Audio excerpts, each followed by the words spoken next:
মঙ্গোলীয় শব্দ হুতং মানে কূপ। মঙ্গোলীয়রা চীন দখল করে যখন বেইজিংয়ে বসতবাড়ি বানাতে শুরু করল, প্রথমে একটা কূপ খুঁড়ে পানির সংস্থান করে ঘরবাড়ি বানানো শুরু করে। সেই থেকে এই ধরনের বাড়ির নাম হয়ে যায় হুতং।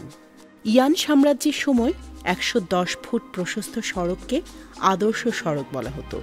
৫৫ ফুট প্রশস্ত হলে তাকে ছোট রাস্তা বলতো।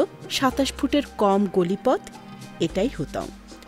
তবে ১.৫ ফুট থেকে ৩০ ফুট পর্যন্ত প্রশস্ততার গলিপথ এই অঞ্চলে আছে। বেইজিংয়ের কেন্দ্রীয় অঞ্চল শত শত গ্রিড লাইনে ভাগ করা। ছোট ছোট গলিপথ নিয়ে তৈরি এই সকল গ্রিড লাইন। এসব গলিপথ দিয়েই কতগুলো বর্গাকৃতির আবাসন তৈরি হয়ে আছে প্রায় ৭০০ বছর ধরে। এটাই বেইজিংয়ের ঘরবাড়ির প্রাচীনতম স্থাপত্যরূপ। ১৪দশ শতাব্দীতে ইয়ান ডাইনেস্টির সময় থেকে এর চল শুরু হয়। নবচীনের স্বাধীনতার পূর্ব পর্যন্ত, অর্থাৎ গেল শতকের মাঝামাঝি সময় পর্যন্ত এরকম গলিপথ নিয়েই তাদের নগর অঞ্চল বেড়ে উঠত।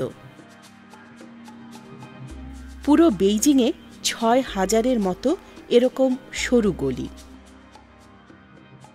হুতংয়ের অলিগলি ঘুরে দেখতে হলে উঠতেই হবে এরকম রিকশায়।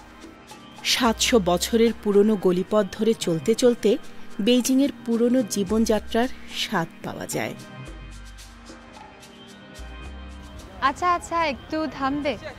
আচ্ছা বন্ধুরা, পরিচিত লাগবে? এই যে দেখেন রিকশা। আমি জানি বাংলাদেশের মানুষরা প্রধানত রিকশা দিয়ে অনেক জায়গায় ঘুরে বেড়ায়। আর এখানে হুতং মানে হোহায়, এখানেও মানুষরা রিকশা দিয়ে এই জায়গায় ঘুরে বেড়ায়।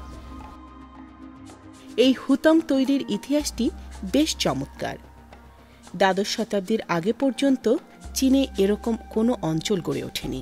ত্রয়োদশ শতাব্দীর গোড়ার দিকে নগর পরিকল্পনায় কতগুলো বর্গাকৃতির গ্রিডে ভাগ করা হয় বেইজিংকে।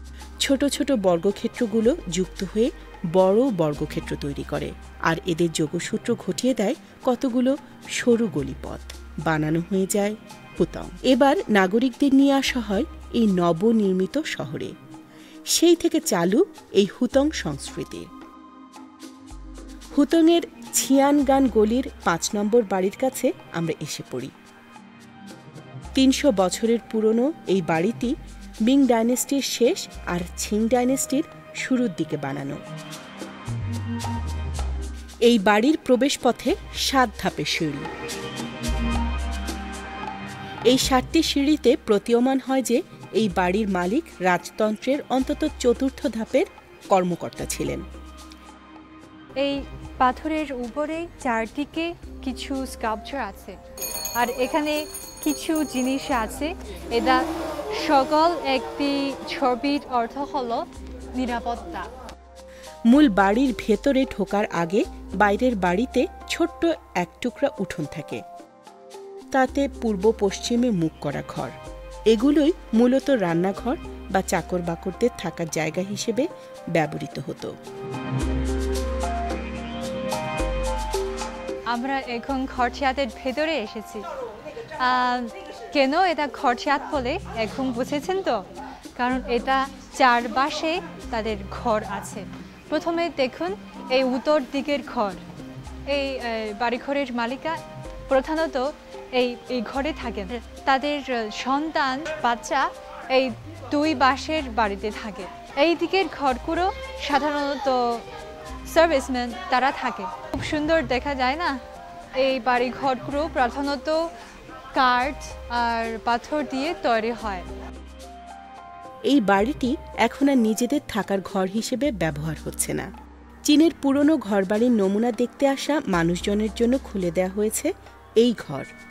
১৫০ বছর আগে এই বাড়ির পূর্বপুরুষেরা যে সকল আসবাবপত্র ব্যবহার করতেন তা দিয়ে সাজিয়ে রাখা হয়েছে ঘরের ভেতর। কাঠই ছিল আসবাবপত্র নির্মাণের প্রধান সামগ্রী, আর বিত্তবান চৈনিকরা কারুকাজ খচিত ফার্নিচারই ব্যবহার করতেন।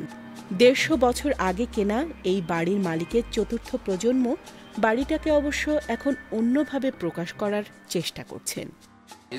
our heritage of family. My grandfather used to live this place, but unfortunately he passed away 5 years ago.